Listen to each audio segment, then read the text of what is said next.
இந்த நாள் நம்ம எல்லாருக்கும் தெரிஞ்சிருக்கிறபடி ஒரு விசேஷித்த நாள் இல்லையா? எல்லாருக்கும் இன்னைக்கு ஒரு விசேஷித்த நாளாக இருக்கு. நம்ம பொதுவாக இந்த நாளை உலக பிரகாரமாக அத்தனை பேரும் என்ன செய்வாங்கன்னு சொன்னீங்கன்னா, இயேசு கிறிஸ்து உயிரோடு கூட எழுந்த நாளாக அவங்க என்ன செய்யறாங்க, இந்த ரெசரக்ஷன் டே அப்படின்னு சொல்லுவாங்க. பொதுவாக நாம சொல்றது இந்த குறிப்பிட்ட அந்த வார்த்தை இருக்கு இல்லைங்களா, பர்டிகுலரா ஈஸ்டர் அப்படிங்கிற வார்த்தை, இது பைபிள்ல இல்லாத வார்த்தை. உயிர்த்தெழுதலுக்கும் ஈஸ்டருங்களுக்கும் எந்த விதமான சம்பந்தமும் இல்லை. ஈஸ்டருங்கிற வேர்டு எந்த வார்த்தை அப்படின்னு கேட்டீங்கன்னு சொன்னா, அது ஒரு பாபிலோனிய தேவதையுடைய பெயர். இஸ்தார் அப்படிங்கிற ஒரு பாபிலோனிய தேவதையுடைய பெயர். அதுக்கு எகிப்துல இசூஸ்னு ஒரு பேர் உண்டு. அப்புறம் நம்ம கிரேக்க பாஷையில அதுக்கு டயானான்னு சொல்லுவாங்க. அப்புறம் அஸ்ரோத்துன்னு சொல்லி மேரிய பெர்ஷியா சாம்ராஜ்யத்தில் சொல்லுவாங்க. இப்படி ஒவ்வொரு சாம்ராஜ்யத்திலையும் அந்த ஒரு இதுக்கு ஒரு பேர் உண்டு. நம்ம ஊர்ல கூட ஈஸ்வரி அப்படின்னு சொல்லுவாங்க. அதுதான் அந்த இஸ்தார் அப்படின்னு சொல்லக்கூடிய. இந்த இஸ்தார் அப்படிங்கிற வார்த்தைக்கும் இயேசு உயிர்த்தெழுதலுக்கும் எந்த விதமான சம்பந்தம் இல்லை. இதை பத்தின முழு விளக்கத்தையும் நம்ம என்ன பண்ணிருக்கிறோம்னா, பாபிலோனிய ரகசியங்கள் அப்படிங்கிற சிடியில மெசேஜ்ல கொடுத்துருக்கிறோம். ஸோ அதை பத்தின ஒரு விளக்கம் இப்ப நம்ம எடுக்க போறது இல்லை. சரியா? நமக்கு ஒண்ணு தெரியணும், இயேசு கிறிஸ்து உயிர்த்தெழுந்த நாள் என்று கொண்டாடப்படுகிறது. ஆனால் உண்மையிலேயே அது ஒவ்வொரு நாளும் நினைவு கூற வேண்டியது. இயேசு உயிர்த்தெழுந்தால் என்பது ஏதோ வருஷத்துக்கு ஒரு தடவை கொண்டாடுற பண்டிகை கிடையாது. ஒவ்வொரு நாளும் நினைவு கூறணும். அப்போஸ்தலர்களை பார்த்தீங்கன்னா உயிர்த்தெழுந்த வல்லமையோடு கூட பிரசங்கித்தார்கள். இயேசு கிறிஸ்து உயிர்த்தெழுந்தார் என்பதை பலமாய் அவர்கள் நிரூபித்தார்கள். ஒவ்வொரு நாளும் நிரூபிச்சாங்க இயேசு உயிரோடு எழுந்தாருங்கிறது. அப்ப அந்த இயேசு உயிரோடு கூட எழுந்தது என்பது ஒரு பண்டிகை அல்ல. இயேசு உயிரோடு கூட எழுந்தது என்பது நம் வாழ்க்கையில் இருக்கக்கூடிய ஒரு முறை. அது அவர் உயிரோடு எழுந்து நம்ம கூட இருக்கிறார். அதனால தான் அவர் உயிர்த்தெழுந்த பத்தி தனியா 1 கொரிந்தியர் 15 அவர் பேசுறாரு, பவுல் உயிர்த்தெழுந்த பத்தி. ஏன்னா அன்னைக்கே இந்த உயிர்த்தெழுந்த பத்தி நிறைய தர்க்கம் வந்துச்சு. சரி, இப்ப நம்ம பார்க்க போறது 1 தெசலோனிக்கேயர் 4:16 வசனத்துல வாசிச்சோம் இல்லையா, கிறிஸ்துவுக்குள் மரித்தவர்கள் முதலாவது உயிர்த்தெழுவார்கள் அப்படின்னு இருக்கு. நம்ம எல்லாரும் ஒரு உயிர்த்தெழுதலுக்காக காத்திருக்கிறோம். வருகை வந்தா மறுரூபமாகிறதுக்காக காத்திருக்கிறோம். இந்த உயிர்த்தெழுதல் என்பதற்கு இயேசு ஒரு அடையாளம். இயேசு ஏன் மரித்து உயிரோடு எழுந்தார்னா, மனுஷனும் மரணத்தை சந்திக்கிறவனா இருக்கிறான், அவன் மீண்டும் உயிரோடு கூட எழும்பணும் என்பது கர்த்தருடைய திட்டம். நாமளும் அவரோடு கூட என்ன செய்யணும், உயிரோடு கூட எழுந்தணும். அப்போ உயிரோடு கூட எழும்ப வேண்டுமானால் என்ன செய்ய வேண்டும்? கிறிஸ்துவுக்குள் மரித்தவர்கள் முதலாவது உயிரோடு கூட எழுந்திருப்பார்கள். இயேசு வரும்போது ஃபர்ஸ்ட் அதான் நடக்க போகுது. கிறிஸ்துவுக்குள் மரித்தவர்கள் முதலாவது எழுந்திருப்பார்கள், பின்பு உயிரோடு இருக்கிற நாமும் மறுரூபமாக்கப்பட போறோம். ஒருவேளை கிறிஸ்துவின் வருகை கொஞ்சம் தாமதமாகுது, நாம் மரணத்தை சந்திக்கிறோமானால் அந்த உயிர்த்தெழுதலில் நாம் பங்கடைய வேண்டும். இதுவரைக்கும் உள்ள பரிசுத்தவான்கள் உயிர்த்தெழுதலை பங்கடையும்படி அவர்கள் மரித்திருக்கிறார்கள். நாம் ஒருவேளை வருகை தாமதிக்குமானால் நாம் அந்த உயிர்த்தெழுதலை பங்கடையத்தக்கதாகத்தான் மரணிக்கணும். அப்பதான் அந்த மரணம் வருது. ஏன்னா இதுவரைக்கும் காத்திருக்கிறாங்க, நாமளும் இப்போ காத்திருக்கிறோம். ஒருவேளை நான் சொல்லுகிறது தாமதிக்கிறார் என்று சொல்லுகிறவர் தம்முடைய வாக்குத்தத்தத்தை குறித்து தாமதமாக இராமல் அவருடைய உயிர்த்தெழுதல் அவருடைய வருகை கொஞ்சம் தாமதமாகுதுன்னு வச்சுக்கோங்களேன். அப்ப நம்முடைய மரணம் எப்படிப்பட்டதாக இருக்கணும்னா, நாம் அவரோடு கூட மரித்ததுண்டானால் அவரோடு கூட எழுந்திருக்கவும் செய்வோம். வசனம் அப்படிதான் சொல்லுது.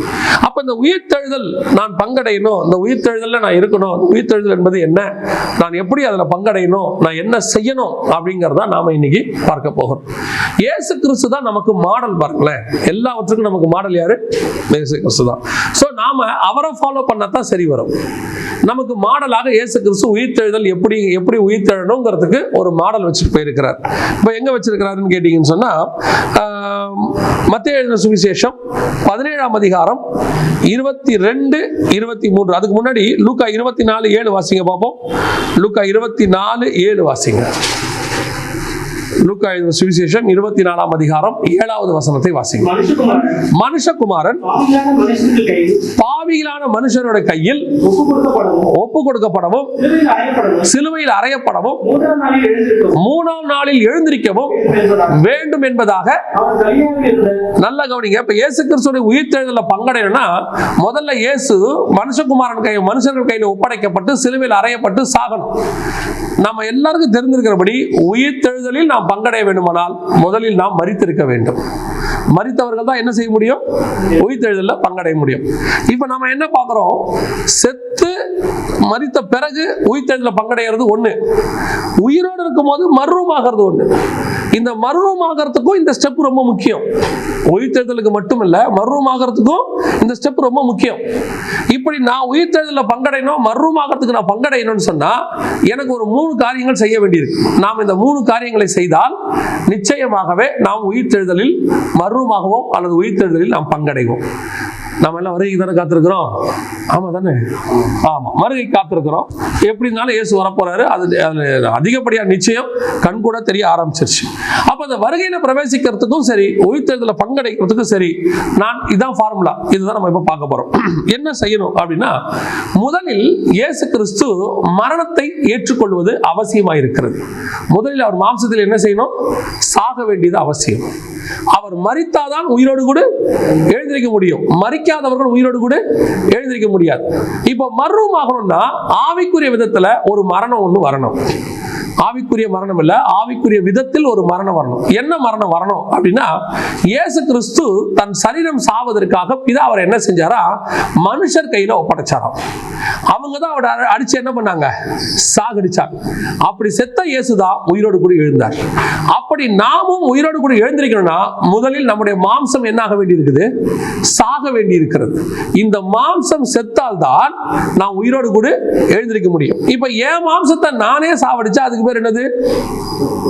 தற்கொலை. தற்கொலை வந்து பைபிள்ல அலோ கிடையாது.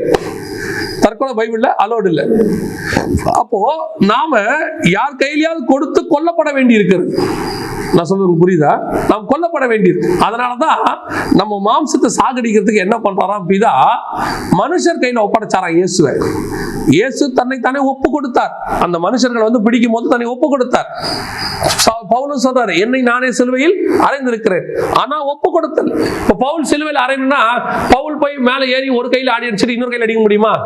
முடியாது. யாராவது ஒருத்தர் என்ன பண்ணிருக்கணும்? அவரை அடிக்கணும். பவுல் சிலுவையில் அறையப்படல. ஒரு உதாரணத்துக்கு நான் சொல்றேன். அதே மாதிரி தான் நான் சாக வேண்டும் என்று சொன்னால், என் மாம்சம் சாக வேண்டும் என்று சொன்னால், கர்த்தர் அதற்கென்று சிலர் மனுஷர்களை நியமித்திருக்கிறார். எந்த மனுஷர்களை நியமிச்சிருக்கிறார் அப்படின்னா, வசனம் சொல்லுது 2 விதமான மனுஷர்களை கர்த்தர் நியமித்திருக்கிறார் நம் மாம்சத்தை சாவடிக்கிறதுக்கு. வாசிங்க, மத்தேயு எழுதின சுவிசேஷம் 20ஆம் அதிகாரம் 18-19 வாசிங்க. மத்தேயு 20:18-19 வாசிங்க. இதோ எருசலேமுக்கு போகிறோம், மனுஷகுமாரன் பிரதான ஆசாரியரிடத்திலும் வேதபாரகரிடத்திலும் ஒப்பு கொடுக்கப்படுவார். அவர்கள் அவரை மரண ஆக்கினைக்குள்ளாக தீர்த்து அவரை பரியாசம் பண்ணவும், வாரினால் அடிக்கவும், சிலுவையில் அறையவும் புறஜாதியாரிடத்திலே ஒப்பு கொடுப்பார்கள். 2 விதமான ஜனங்கள் கையில பிதா ஒப்பு கொடுக்கிறாரு. யார? இயேசு கிறிஸ்துவை. முதலாவதாக பிரதான ஆசாரியரிடத்திலும் வேதபாரகரிடத்திலும் அவர் ஒப்பு கொடுக்கப்பட்டார். முதலாவதா நம்முடைய மாம்சம் சாகணும்னா கர்த்தர் என்ன செய்வார்னா, முதல்ல பிடிச்சி நம்ம சொந்த ஜனங்கிட்ட ஒப்படைப்பார். நம்ம சொந்த ஜனங்கிட்ட தான் முதல்ல நம்முடைய மாம்சம் சாகணும். அவங்க தான் என்ன செய்வாங்கன்னா, நம்முடைய ஆக்கினைக்குள்ளாக தீர்க்க, நம்மளை சாகடிக்கிறதுக்கான எல்லா வேலையும் செய்வாங்க. பொதுவா இயேசு கிறிஸ்துவை ஏற்றுக்கொண்ட உடனேயே நீங்க நல்லா கவனிச்சீங்கன்னா, நமக்கு எதிராக மாறுறது யாருன்னா நம்ம சொந்த ஜனங்கள் தான். நம்ம வீட்டில் இருக்கிறவங்க தான், நம்ம சொந்தக்காரங்க தான், நம்ம கூட பிறந்தவங்க தான் முதல்ல நமக்கு எதிராக மாறுவாங்க. இவங்க ஏன் இப்படி மாறுறாங்க? நாங்க ஏற்கனவே ஒரு செய்தியில சொல்லியிருக்கணும், வேறுபாடுள்ள வாழ்க்கை அப்படிங்கிற செய்தியில சொல்லியிருக்கணும். இயேசு கிறிஸ்துவை ஏற்றுக்கொண்ட உடனேயே முதல்ல ஆண்டவர் கொஞ்சம் பேரை விட்டு நம்மளை பிரிக்கிறாரு. கொஞ்சம் பேர் நம்மளை விட்டு பிரிக்கப்படுறாங்க. அது குறிப்பா யாரா இருக்கும்னா நம்ம சொந்த ஜனங்களாக தான் இருக்கும். இனிமேட்டு எங்க வீட்டுக்கு வராதிங்க, நீங்க அந்த இயேசு கோயிலுக்கு போறதா எங்க வீட்டுக்கு வராதிங்க, நீங்க அங்க அந்த கடவுளை கும்பிட்றதா எங்க சாக்கியத்துல கலந்துக்காதீங்க, நாங்க உங்களை ஒதுக்கி வைக்கிறோம். ஏன் இது நடக்குது அப்படின்னு கேட்டா, இதுதான் முதலாவதாக சாவடித்தல். இதுதான் முதல்ல நம்மளை சாவடிக்கிறது. எதுக்காக? நம்முடைய மாம்சம் அங்கே சாகணும். நமக்கு இப்போ என்ன வரும்? ஒரு கோபம் வரும். இப்ப நமக்கு என்ன வரும்? ஒரு விதமான வெறுப்பு வரும். ஒரு விதமான அவங்க மேல நமக்கு ஒரு பொறாமை. ச்சே, இப்படி பண்றாங்களே, இவங்க அதை செய்யறாங்களே, இதை செய்யறாங்களே. நான் சொல்லுவேன், அது கர்த்தரால் ஏற்படுத்தப்பட்டது. அது கர்த்தரால் ஏற்படுத்தப்பட்டது. அந்த நேரத்துலதான் நமக்கு ஒரு எண்ணம் தோன்றணும், அவர்கள் என்னை ஒதுக்கினாலும், அவர்கள் என்னை தூரப்படுத்தினாலும் அவர்களுக்காக நான் ஜெபிப்பேன். எனக்கு அவங்க மேல எந்த கசப்பும் வராது. கர்த்தர் கர்த்தர் என்ன ஒதுக்கி இருக்கு, அதனால நீங்க போய் சேரணும்ன்ற அவசியம் இல்லை. கர்த்தர் ஒதுக்கி வச்சா ஒதுங்கி இருங்க. ஆண்டவர் தெளிவா சொல்றார், நான் பிரிவினையை உண்டாக்கவே வந்தேனுங்கிறார். எந்த பிரிவினை உண்டாக்க வந்தாரு? ஒரு குறிப்பிட்ட காலம் வரைக்கும் கர்த்தர் கொஞ்சம் பேர் விட்டு உங்களை என்ன செய்வாரு? பிரிவினையை உண்டாக்குவார். அந்த பிரிவினையில உங்க மனசு வேதனைப்படும்.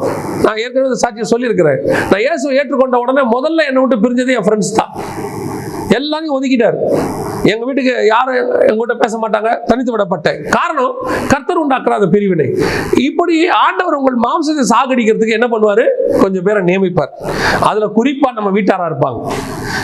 ரட்சிக்கப்படாத கணவனா இருப்பாரு, ரட்சிக்கப்படாத மனைவியா இருக்கும், அல்லது ரட்சிக்கப்படாத மாமியார் மாமனாரா இருப்பாங்க, அல்லது ரட்சிக்கப்படாத மருமக மகனா இருப்பாங்க.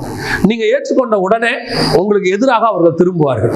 இப்போ அவங்க கையில ஆண்டவர் உங்களை பிடிச்சி கொடுப்பார். இப்போ நீங்க சபைக்கு போயிட்டு வந்தீங்கன்னா வீட்டில் உடனே கணவன் பிடிச்சி அடிப்பார். எங்க போனேன், எதுக்கு போனேன்? அல்லது சபைக்கு போயிட்டு போனோம்னா உடனே மாமியார், ரட்சிக்கப்படாத மாமியாரா இருந்தா உடனே சாப்பாடு செய்யாம எதுக்கு நீ வெளியே போனேன் அப்படின்னு போட்டு அடிப்பாங்க. இப்ப நமக்கு தோணும், ஆண்டவரே நான் உங்க ஆலயத்துக்கு தானப்பா வந்துட்டு வந்தேன், நான் இப்ப உங்க ஆலயத்துக்கு தானே வந்துட்டு வந்தேன், உங்களை தானே தேடினேன், எதுக்காக என்ன இப்படி போட்டு அடிக்கிறாங்க? ஏன் நடக்குது? இந்த கேள்வி நிறைய பேருக்கு இருக்குது. சர்ச்சுக்கு போயிட்டு வரேன், கர்த்தர் என்ன பாதுகாக்க மாட்டாரா? கர்த்தர் பாதுகாக்கல. கர்த்தர் உன் மாம்சத்தை சாகடிக்க ஒப்பு கொடுக்கிறார். மாம்சம் லிட்டரல் மாம்சம் இல்ல, உனக்குள்ள இருக்கிற மாம்சம். உனக்கு அப்படி அடிக்கும் போது, உதைக்கும் போது, அதை உன்னை பத்தி பேசும்போது அந்த வேதவார்கள், அந்த பிரதான ஆசாரியர் இயேசுவை என்ன பண்ணாங்க? பரியாசம் பண்ணாங்க, கேவலமா பேசினாங்க. அப்ப என்ன நடக்குது? அதை கேட்டு இயேசு அப்படியே பொறுமையாக நிற்கிறார். இயேசுக்கு எப்படிப்பட்ட வல்லமை உண்டு தெரியுங்களா? நேற்று கூட பார்த்தோம் நம்ம, இல்லையா? நம்ம நேற்று வேத பாடத்துல பார்த்தோம். யோவான் எழுதின சுவிசேஷம் 13ஆம் அதிகாரம். ஒருவேளை இன்னொரு விஷயம் கூட வாசிங்களேன். யோவான் எழுதின சுவிசேஷம் 13ஆம் அதிகாரம் 2-3 வசனங்களை வாசிங்க பாப்பலாம். யோவான் 13:2-3. அதுக்கு அடுத்த வசனம் 3ஆம் வசனம் தானே அது?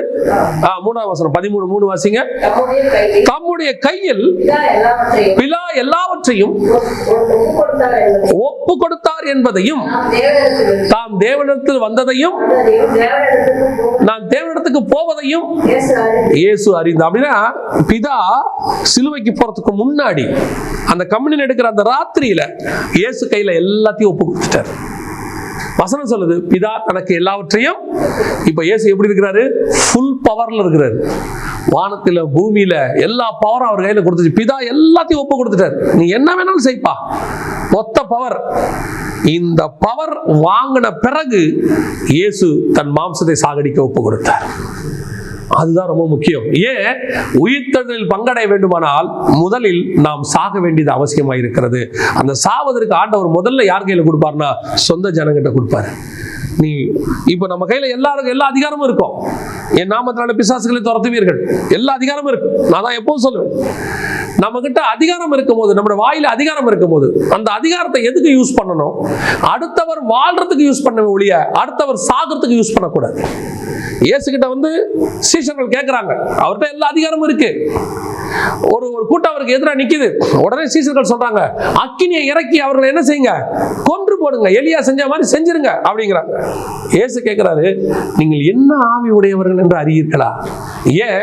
எனக்கு கொடுக்கப்பட்ட அதிகாரம் என்பது அடுத்தவரை வாழ வைப்பதற்காகத்தான் பிதா எனக்கு கொடுத்தாரே ஒழிய அடுத்தவரை சாகடிப்பதற்காக கொடுக்கல. இயேசு அந்த கெத்செமனேல ப்ரூஃப் பண்ணுவார். அத்தனை பேர் அடிக்க வந்துட்டாங்க. இயேசு கிட்ட மொத்த பவர் இருக்கு. இயேசு நினைச்சிருந்தா நிமிஷத்துல அத்தனை பேரையும் ஊதி தள்ளி இருக்க முடியும். அவரே சொல்றாரு, ஒரு லேகியோனுக்கு அதிகமான தூதர்களை அனுப்புவார் பிதா கேட்டா. எல்லாம் உண்மைதான். ஆனா எனக்கு எந்த அதிகாரம் தெரியுமா? என்னை வெட்ட வரவனை ஒருவேளை அவனுக்கு காது வெட்டுப்பட்டுருச்சுன்னா அதை சுகமாக்கிறதுக்கு தான் எனக்கு அதிகாரம் கொடுக்கப்பட்டிருக்க ஒழிய அவன் காதை வெட்டுறதுக்கு எனக்கு அதிகாரம் கொடுக்கப்படவில்லை. இதுதான் கிறிஸ்தவத்தினுடைய அடிப்படை முக்கியம். எனக்கு கர்த்தர் கொடுத்திருக்கிற அதிகாரம், எனக்கு கர்த்தர் கொடுத்திருக்கிறதான மேன்மை, எனக்கு கர்த்தர் கொடுத்திருக்கிற அபிஷேகம் எதற்கு? அடுத்தவர்களை வாழ வைப்பதற்கு ஒழிய அடுத்தவர்களை சாகடிக்கிறதுக்கோ அடுத்தவங்களை சாகடிக்கிறதுக்கு இல்ல. என்ன சாகடிக்கணும்? நான் அந்த சுபாவம் வரணும். முதல்ல நான் சாகணும். அடுத்தவங்க எனக்குள்ள மாம்சம் கிரியை செய்யக்கூடாது. நம்ம மாம்சம் கிரியை செய்து எதை நினைக்கிறோம்? பொதுவாகவே இச்சையை நினைக்கிறோம். கண்களின் இச்சை, மாம்சத்தின் இச்சை, விபச்சாரம், இது மட்டும் இல்லைங்க. மாம்சம் என்பது இதுக்குள்ள கோபம், மூர்க்கம், பொறாமை, அடுத்தவருக்கு புறம் பேசுதல், கலாத்தியர் 5:18 இருக்குது பாருங்க. மாம்சத்தின் கிரியைகள் ஆவன எல்லாம் இருக்கு பாருங்க அந்த இடத்துல. அப்ப இந்த மாம்சம் முதல்ல சாகணும். எதற்காக நாம் அழைக்கப்பட்டோம்? பரலோகத்துக்கு போவதற்கு அழைக்கப்பட்டோம். பரலோகத்துக்கு போகணும்னா நாம் உயிர்த்தெழுந்தாதான் போக முடியும். உயிர்த்தெழும்னா நம்ம சாகடிக்கப்படணும். நம்ம சாகடிக்கிறதுக்கு கர்த்தர் கொஞ்சம் பேரை கொடுத்து வச்சிருப்பாரு. அவங்க தான் நம்ம கிட்ட பேசுவாங்க. அவங்க நமக்கு எதிராக தான் பேசுவாங்க. என்னைக்கு உன் மாம்சம் முழுதாக நீ சாகரியோ அப்பத்தான் நாம உயிர்த்தெழுத வல்லமையை அடைய முடியும். அதுக்கு தான் ஆண்டவர் கொஞ்சம் பேரை கொடுத்து வச்சிருப்பாரு. நம்ம சர்ச்சுக்கு போயிட்டு இன்னிலிருந்து ஆண்டவரே நான் கோவமே படக்கூடாதுப்பா அப்படின்னு தீர்மானம் எடுத்துட்டு இன்னிலிருந்து நான் புது சிருஷ்டியா மாறணும் அப்படின்னு சொல்லிட்டு நீங்க வீட்டுக்கு போனீங்கன்னா உங்களை கோவப்படுத்துறதுக்குன்னு உச்சத்துல எந்த ஆள் இருக்குமோ அந்த ஆள் அங்க நிற்கும். நீங்க சோத்திரம் பண்ணிட்டே போவீங்க. சோத்திரம் சோத்திரம் சோத்திரம் ஆண்டவரே நான் கோவப்பட்டுறக்கூடாதுப்பா நான் அப்படின்னு போவீங்க. தேவையில்லாம நம்ம வாயை பிடிச்சி இழுப்பாங்க. இப்ப திருப்பியும் நீங்க அப்படியே அமைதியா இருப்பீங்க. ஆண்டவரே சோத்திரம் சோத்திரம் சோத்திரம் ஆண்டவரே இருப்பீங்க. திருப்பியும் எக்ஸ்ட்ராவா போகும். அப்படி அமைதியா இருக்க இருக்க என்ன ஆகும்? எக்ஸ்ட்ராவா போகும். எக்ஸ்ட்ராவா போக போக போக சோத்திரம் சோத்திரம் சோத்திரம் அப்படியே வெடிக்கும் பாருங்க டம்மு. அதுக்கப்புறம் நம்ம மாம்சம் சாகாது, பேசினவன் செத்தான். அவனை ஒரு வழி பண்ணிடுவோம் பாருங்க. அவன் பேசினவன் வாய மூடி தெரியாம பேசிட்டோமோ அவன் மாம்சம் சாகரிக்க ஒப்பு கொடுத்துருவான் அவன். இது நான் யாரை வச்சு சொல்ல, என்னை வச்சுதான் சொல்றேன். பல நேரங்களில் நான் என்ன யோசிப்பேன் அப்படின்னா, ரொம்ப பொறுமையா இருக்கணும், ரொம்ப பொறுமையா இருக்கணும், ரொம்ப பொறுமையா இருக்கணும்னு யோசிச்சு செஞ்சுக்கிட்டே இருப்பேன். எல்லாருமே அதை நியாயம்னு சொல்லுவாங்க. நான் நியாயம் ஒத்துக்க மாட்டேன். நல்லா சொல்லுவாங்க, ஆமாங்க ரொம்ப பொறுமையா இருந்து ஒரு இடத்துல பஸ்ட் ஆகிறோம் பாருங்களேன். அந்த பஸ்ட் ஆனா தான் சரி. அது வந்து பிசிக்கலி சைக்காலஜிக்கலி எல்லாம் சரின்னு வேணா வச்சுக்கலாம். ஸ்பிரிச்சுவலி நான் இன்னும் சாகலைன்னு அர்த்தம். நான் இன்னும் என்ன செய்யல? சாகடி இல்லை. அந்த சாகடிக்கிறதுக்கு கொஞ்சம் பேரை கர்த்தர் கொடுத்துருப்பாரு. அவங்க வந்து நம்மள சாகடிக்கிறதுக்குனே கர்த்தர் வச்சிருப்பாரு. கொஞ்சம் கொஞ்சமா சாவடிப்பாங்க. சாகணும் சாகணும் சாகணும். நம்ம கோபத்தை சாகடிச்சு, நம்முடைய காரியங்களை சாகடிச்சு, நம்ம மாம்சம் மொத்தத்தையும் சாகடிப்பாங்க. என்னைக்கு இது எல்லாம் செஞ்சு அவங்களா சொல்லுவாங்க, இவ்வளவு பேசுறேன் அப்படியே கம்முன்னு உட்காந்துருக்க அப்படின்னா நம்ம செத்துட்டோம்னு அர்த்தம். ஏன்னா டெட் பாடி தான் என்ன செய்யாது, என்ன பேசினாலும் அப்படியே கிடக்கும். அந்த நிலை நீ அடைந்தால்தான் உயிர்த்தெழுதலுக்கு ஆயத்தப்பட்டிருக்கிறோன்னு அர்த்தம். அந்த நிலை வருமா? வரும். எத்தனை பரிசுத்தவான்கள் அந்த நிலைக்கு வந்திருக்கிறாங்க தெரியுமா? எத்தனை பரிசுத்தவான்கள். நீங்க இயேசுவை எடுத்துக்கொள்ளுங்க. இயேசு அதான் நமக்கு, அவர் தான் மாடல். இயேசுவை எடுத்துக்கொள்ளுங்க. அவரை பார்த்து என்னென்ன வார்த்தை கேட்கிறான். இன்னைக்கு பேசுற கெட்ட வார்த்தையெல்லாம் கேட்கிறான். அன்னைக்கு சிலுவையில் இருக்கும்போது அவன் கேட்கிற கேவலமான வார்த்தை, அந்த கேவலமான வார்த்தையை கேட்டுட்டு அப்படியே அமைதியா இருக்காரு பாருங்க. அதுதான் மாம்சம் சாகிறதுக்கு அடையாளம். இன்னைக்கு நம்ம இருக்கிறோமா? நம்ம என்ன சொல்றோம்? நானும் பொறுத்து பொறுத்து பார்த்தேன், எனக்கும் ஒரு லிமிட் தான், நானும் மனுஷன் தானே, நானும் மனுஷி தானே. நீ இன்னும் மனுஷி தான், இன்னும் மனுஷன் தானே ஒழிய இன்னும் தேவ மனுஷன் தேவ மனுஷி ஆகல. நீ தேவனுடைய மனுஷனாய் இருப்பாயானால், தேவனுடைய மனுஷியாய் இருப்பாயானால், உன்னை அவர்கள் என்ன கொன்றாலும் சாகடிக்க ஒப்புக்கொடு. உன்னை சாகடிக்கிறவர்கள் வாழ்றானோ இல்லையோ, ஆனால் கர்த்தர் உன்னை உயிரோடு கூட எழுப்புவார். கர்த்தர் உன்னை உயிரோடு கண்டிப்பா எழுப்புவார். எத்தனையோ பேரோட லைஃப்ல அது நடந்திருக்கு. பொறுமையா பொறுமையா பொறுமையா பொறுமையா. அதான் ஒருத்தர் எனக்கு சொல்லி கொடுத்தாங்க, விட்டு கொடுத்தவங்க கெட்டு போனதே இல்லையா. விட்டு கொடுத்தவங்க கெட்டு போனதே கிடையாது. நீ விட்டு கொடுங்களேன், அப்படியே அமைதியா இருங்க. அமைதியா இருந்து பாருங்க. எவ்வளவுக்கு எவ்வளவு பொறுமையா இருக்குமோ எல்லாத்தையும் ஆண்டவர்கிட்ட ஒப்படைச்சு பாருங்க. உங்க கோபத்தை பஸ் பண்ணாதீங்க. அதாவது போலியாம இருக்காதீங்க. சிலதெல்லாம் என்ன பண்ண தெரியுமா? அமைதியா இருக்கணும், இல்லைன்னா பெரிய பிரச்சனையாகி போயிருந்து உள்ளுக்குள்ள திட்டிக்கிட்டு இருக்கும், கண்டபடி நாசமா போ அப்படின்னு. இன்னும் மாம்சம் என்ன செய்யல? சாகலை. ஏன்னா நம்ம மாம்சம் செத்துச்சா இல்லையான்னு பாக்குறவர் ஆண்டவர். மத்தவங்க கொடுக்குற சாட்சி பெருசே இல்லை. மத்தவங்க இவரை போல உண்டா இளவாளை தண்டாம்பா, அதுவும் அந்த சாட்சி முக்கியம். அப்புறம் அவனை கீழே போட்டு தூக்கியும் மிதிப்பான் நம்மள. அவங்களுடைய சாட்சி நமக்கு முக்கியம் இல்லை. நம்முடைய சாட்சி கர்த்தரிடத்துல இருந்து வர வேண்டும். அவர் சொல்லணும், மோசையை போல சாந்த குணம் உள்ளவன் பூமியில் ஒருவரும் இல்லை. அப்படி சொல்லணும் ஆண்டவர். நம்மளை பார்த்து சாட்சி சொல்லணும். அந்த மாதிரி நம்ம வருவோமா? ஃபர்ஸ்ட் ஆண்டவர் யார்கிட்ட கொடுப்பாரா? சொந்த ஜனங்கிட்ட கொடுப்பாரு. இந்த சொந்த ஜனங்க கூட இருக்கிறவங்க உங்களை பேசி பேசி பேசி பேசி பேசி என்ன பண்ணுவான்? சுருக்கு சுருக்குன்னு குத்துவான். நம்ம சொல்லுவோம், 2 அடி அடிச்சிட்டா கூட பரவாயில்லைங்க, அவங்க பேசின வார்த்தை ஆமா கர்த்தர் தான் அனுமதிச்சாரு, கர்த்தருக்கு தெரியாமையே அனுமதிச்சாரு. கர்த்தர் ஒருவேளை உன்னை அந்த அனுமதிக்க கூடாதுன்னா பேசும்போதே அவங்க வாயை ஊமையாக்கி விட்டுருப்பாரு. கர்த்தரே தான் அனுமதி கொடுத்தார். ஏன் அனுமதி கொடுத்தார்? நாம் செத்து நாம் பரலோகத்துக்கு போகணும். அவருக்கு நம்ம ஆத்மா ரொம்ப முக்கியம். பேசுறவங்க ஆத்மா அவருக்கு ரெண்டாவது, முதல்ல நம்ம முக்கியம். நாம மரித்தால் தான் நாம் உயிர்த்தெழுதலில் பங்கடைய முடியும். எனவே இயேசு முதலாவது நம்மை ரெடி பண்றார். நமக்கு விரோதமாக யார் பேசினாலும் கவலைப்படாதீங்க, என்ன பேசினாலும் கவலைப்படாதீங்க. எனக்கு ஒரு சுபாவம் உண்டு. நான் ஏற்கனவே இந்த மெசேஜ்லாம் சொல்லியிருக்கிறேன். யாராவது கொஞ்சம் மரியாதை குறைவா பேசினா, நான் ஒரு நாள் இந்த சாட்சியை சொல்லும் போது ஒரு சிலர்லாம் கமெண்ட்ல போட்டிருந்தாங்க, நீ ஏன் இன்னும் ரெடி ஆகல, நீ என்ன பிரசங்கம் பண்ற அப்படின்னு கேட்டாங்க. நான் பூரண பரிசுத்தவான்னு சொல்லிலாம் சொல்லவே இல்லை. எனக்கு கர்த்தர் கொடுத்தாரு, பிரசங்கம் பண்றேன். பூரண பரிசுத்தவான் தான் பிரசங்கம் பண்ணணும்னு சொன்னா இயேசு கிறிஸ்து ஒருத்தர் தான் பிரசங்கம் பண்ணணும். பவுலே சொல்றாரு, நான் விரும்பாததையே நான் செய்கிறேனுங்க. ஒருத்தர் கமெண்ட்ல சொன்னாரு, நான் இந்த சாட்சியை சொன்ன உடனே கீழே போட்டிருந்தாரு, இவரே இன்னும் சரியாகல, இவர் நமக்கு பிரசங்கம் பண்றாரு அப்படின்னு. ஆமா, நான் இன்னும் சரியாகல, நான் இன்னும் சரியாக தான் முயற்சி பண்ணிட்டு இருக்கோம். இங்க இருக்கிற அத்தனை பேருமே சரியாக தான் முயற்சி இருக்கோம். இங்க ஒருத்தர் 100% பூர்ண பரிசுத்தவான் ஒருத்தர் வந்துட்டாருன்னா அவருக்கு பூமியில இடமே இல்லையே. அதுக்கப்புறம் இந்த பூமியில அவர் வாழ முடியாது, அவர் வர்றதுக்கு போயிடணும். ஏனோக்கு 100% ஆன உடனே கர்த்தர் என்ன செஞ்சுட்டாரு, அவரை கொண்டு போயிட்டார். அதனால நான் சாட்சி சொல்றதுக்கெல்லாம் வருத்தப்படல. நான் உண்மையை தானே சொல்றேன், உண்மையான சாட்சி. எனக்கு ஒரு சுபாவம் உண்டு. யாராவது கொஞ்சம் மரியாதை குறைவா பேசினாங்கன்னா எனக்கு கோபம் வந்துடும். உடனே அவங்களுக்கு அகைன்ஸ்டா பேசி அவங்கள மரியாதை கொடுக்க வைப்பேன். அந்த அளவுக்கு பேசுவேன். ஆண்டவர் ஒரு நாள் சொல்லிட்டே இருந்தார், நீ இப்படி பேசுற தப்பு தப்பு தப்புன்னு சொல்லிட்டே இருந்தார். ஒரு நாள் ஒரு சிலர் இடத்துல கர்த்தர் பிடிச்சு கொடுத்தாரு பாருங்க. அவன் அப்படிதான் பேசினாங்க போங்க, அவங்க அப்படியே பேசுவாங்க. ஆண்டவர் சொன்னார், வார்த்தை ஒண்ணு கூட பேசக்கூடாது, மறு வார்த்தை ஒண்ணு கூட பேச, அமைதியா இருக்கணும். ஒரு வார்த்தையும் பேசவில்லை, அமைதியா இருந்தேன். அவருடைய வார்த்தைக்கு கீழ்ப்படிஞ்சு அமைதியா இருந்தேன். அது என் சுபாவம் இல்லை, ஆனாலும் கர்த்தர் என்னை மாத்தினார். அமைதியா இருந்தேன். நான் சொல்றேன், எவ்வளவுக்கு எவ்வளவு அமைதியா இருந்தனோ அதற்கு பிறகு அவளுக்கு கர்த்தர் உயர்த்த ஆரம்பித்தார்.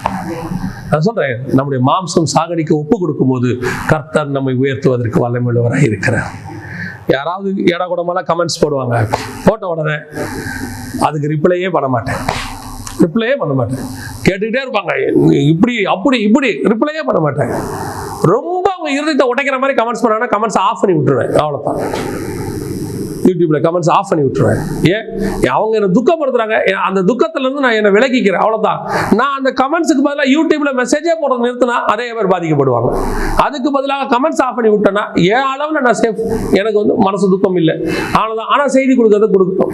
அதனால பல நேரங்களில் கர்த்தர் அப்படி மாத்துறாரு. நல்லா கவனிச்சுக்கொள்ளுங்க. சிலரை கர்த்தர் நியமிப்பார் நம்முடைய மாம்சத்தை சாகடிக்கிறதுக்கு.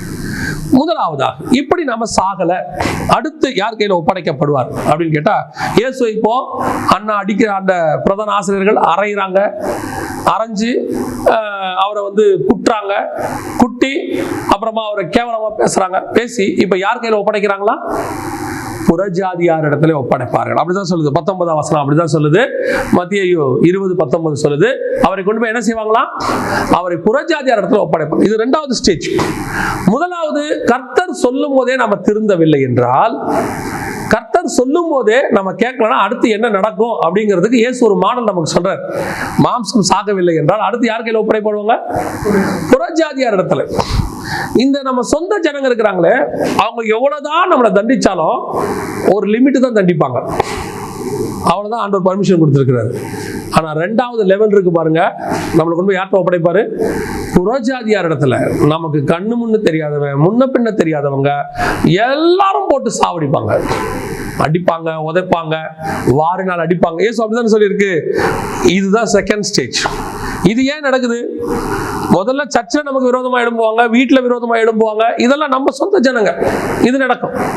ரெண்டாவது லெவல் இருக்கு பாருங்க, இவங்கெல்லாம் ரட்சிக்கப்படாத ஒரு கூட்டம், ஆண்டவர் அறியாத கூட்டம். இவங்க கையில பிடிச்சு கொடுப்பாரு. ஏன்னா நம்ம மாம்சம் இன்னும் என்ன செய்யல, சாகல. சாகடிக்கிறதுக்கு யார்கிட்ட ஒப்ப கொடுப்பாரு? புறஜாதியார்கிட்ட. அவங்க அடிப்பாங்க பாருங்க, அதுதான் ரொம்ப முக்கியம். கெட்ட வார்த்தையெல்லாம் பேசுவாங்க, என்னென்னவோ பேசுவாங்க, எல்லாம் பண்ணுவாங்க. அமைதியா உட்காந்து. ஏன்? இப்ப கர்த்தர் நம்மளை யார் பிடிச்சு கொடுத்துருக்கிறாரு? மாம்சம் சாகத்தை யார் கையில கொடுத்துருக்கிறாரு? புறஜாதியார்கிட்ட கொடுத்துருக்கிறாரு. வீட்டுல நமக்கு ஏதாவது கோபம் வந்தா உடனே நம்மளாம் என்ன செய்வோம்? ரிமோட்டை தூக்கி அடிப்போம். இல்லை? சகோதரர்கள் கோவம் வந்தால் நம்ம என்ன செய்வோம்? ரிமோட்டை தூக்கி அடிப்போம், கையில் இருக்கிற டம்ளரை தூக்கி அடிப்போம். நமக்கு என்ன முடியும்? சகோதரிகள் என்ன பண்ணுவாங்க? அவங்க லெவலுக்கு பாத்திரத்தை தூக்கி அடிப்பாங்க, டம்மு டும்மும்பாங்க, அவ்வளோதான். அவங்க கத்துவாங்க, இது அவங்க லெவல். வீட்டுக்குள்ள இதான் லெவல். வீட்டுக்குள்ளேயே நீங்க பொறுமையா இருக்க ஆண்டவர் சொல்லுவார், அமைதியாரு அமைதியாரு. கேட்க மாட்டோமா? இப்ப ஆண்டவர் என்ன பண்ணுவாரு? ரோட்ல போகும்போது பக்கத்துல போகிற வண்டிக்காரர் யாராவது ஒருத்தர் பிடிச்சி கொடுத்துருவாரு. அந்த வண்டிக்காரன் அப்படி நிறுத்தும்பாரு, கட்ட கட்ட வார்த்தையா பேசுவார். உங்களால் திருப்பி பேசவும் முடியாது. அதை விட மோசம், அவர்கிட்ட இறங்கி சண்டை போடவும் முடியாது. இறங்கி சண்டை போட்டோம்னா அடிப்பான் அவன், நமக்கு திருப்பி அடிக்கவும் முடியாது. பல நேரங்கள்ல இப்படிப்பட்ட ஆட்கள்கிட்ட கத்த நம்மளை பிடிச்சி கொடுத்துருவார். ஏன்? நம் மாம்சம் சாகிறதுக்கு, நமக்குள்ள இருக்கிறதான காரியங்கள் சாகிறதுக்கு. நம்ம நினைச்சுக்கிட்டு இருப்போம் நான் ரொம்ப சாஃப்ட், நான் ரொம்ப அமைதி. நம்ம அமைதியா இல்லையாங்கிறத அங்கதான் தெரியும். அந்த டெஸ்டிங் எக்ஸாமினேஷன் பல நேரங்கள்ல நம்மளை யார்கிட்ட பிடிச்சி கொடு பாத்துறீங்க? நான் சொல்றேன், நம்ம கிட்ட ஆபீஸ்ல இருக்கிற மேல் அதிகாரத்தை பிடிச்சி கொடுப்பாரு. இந்த மேல இருக்கிற ஆள் யாருன்னா நம்மளை விட எஃபிஷியன்ட் குறைவான ஆளா இருப்பாங்க. நல்லா தெரியும் நம்மளை விட எக்ஸ்பீரியன்ஸ் குறைவா இருக்கும், நல்லா தெரியும் நம்மளை விட எல்லா விதத்திலும் குறைவா இருக்கும். ஆனா கர்த்தர் அவனை மேல கொண்டு வந்து உட்கார வச்சிருக்காரு. அவர் ஏன் உட்கார வச்சிருக்காரு? நம்மளை சாவடிக்கிறதுக்கு. நம்மளே சொல்லுவோம், மேல உட்காந்து நம்மளை சாவடிக்கிறான் இருந்தாலும் அப்படிம்போம். ஆமா, அதுக்கு தான் கர்த்தர் உட்கார வச்சிருக்காரு. ஏன் உட்கார வச்சிருக்காரு?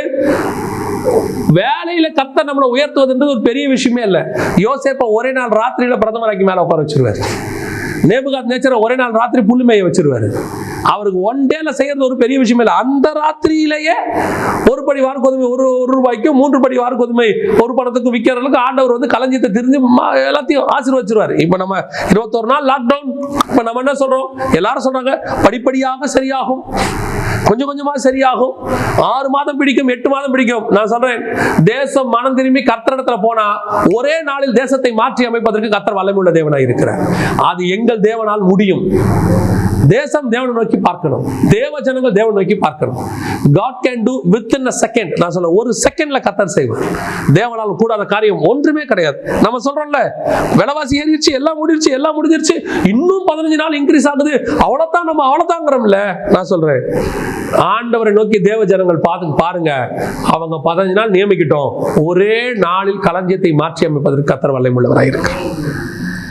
அப்போ ஏன் ஆண்டவர் வேலை ஸ்தலத்துல என்ன இன்னும் அவங்ககிட்ட பிடிச்சு கொடுத்திருக்கிறாரு? மேல ஒருத்தர் உட்கார்ந்து நம்ம உயிரை ஏன் வாங்குறாங்க, ஏன் நம்மளை உருட்டுறாங்கன்னா, கர்த்தருக்கு உன்னை உயர்த்துவது 2வது, உன்னை உருவாக்குவதுதான் ஃபர்ஸ்ட். நான் பரலோகத்துக்கு ஆயத்தப்படுறதுதான் ஃபர்ஸ்ட். அந்த வேலை ஸ்தலத்துல உங்களை மேனேஜர் ஆக்குறது, HR ஆக்குறது, உங்களை மேல டீம் லீடர் ஆக்குறது, உங்களை அதுக்கு மேல ஜெனரல் மேனேஜர் ஆக்குறது, இல்ல உங்க வீட்டுல உன்னை பெரிய ஆள் ஆக்குறது, கர்த்தருக்கு அது பெரிய விஷயமே இல்லைங்க. ஒரு நிமிஷத்துல பண்ணி முடிச்சிருவாரு. ஆனா கர்த்தர் உன்னை உருவாக்குறதுக்கு தான் டைம் எடுத்துக்கிறாரு. எப்போ செய்தியில எனக்கு ஆண்டவர் சொல்லி கொடுத்தது, சபைகள்ல இன்னைக்கு இந்த காலகட்டத்துல பாத்தீங்கன்னா நல்ல டேலண்ட் உள்ளவங்களை தான் புல்பிட்ல ஏற்றுவாங்க. அதாவது டேலண்ட் உள்ளவங்களை தான் ஸ்டேஜில் ஏற்றுவாங்க. கிட்டார் வாசிக்க, கீபோர்டு வாசிக்க, எல்லாம் வாசிக்கிறதுக்கு ஏற்றுவாங்க. அந்த டேலண்ட் உள்ளவர் பார்த்தீங்கன்னு சொன்னால் சினிமாவுக்கும் போய் வாசிப்பார், இங்கேயும் வாசிப்பார். அங்கே சினிமாலையும் போய் வாசிப்பார், இங்கேயும் வாசிப்பார். இப்போ இவங்களை பொறுத்த வரைக்கும் என்னன்னா, அவரோட டேலண்ட் நமக்கு முக்கியம். நம்ம பாட்டு அழகாக வரணும். அது என்ன தண்ணியா இருந்தாலும் பரவாயில்ல, நமக்கு குடிக்கிறதுக்கு தண்ணி வேணும். நம்ம எந்த தண்ணியா இருந்தாலும் ஓகே அப்படின்னுவான். சாராயத்தையும் மிக்ஸ் பண்ணிடுவாங்க. அந்த மாதிரி ஆட்கள் இவங்கெல்லாம். எந்த மாதிரி சினிமாவில் போதை கொடுக்குற ஆள் தானே அவன். ஜனங்களை கவர்றதுக்கு தானே அவங்களை வச்சிருக்கிறாங்க. அந்த ஜனங்களை கவர்றதுக்கு இசை வாசிக்கிறவங்க கொண்டு எங்க போடுறாங்க? புல்பீட்ல போடுறாங்க. கர்த்தருக்கு தேவை டேலண்ட் ஆனவன் இல்ல. கர்த்தருக்கு யார் வேணும்?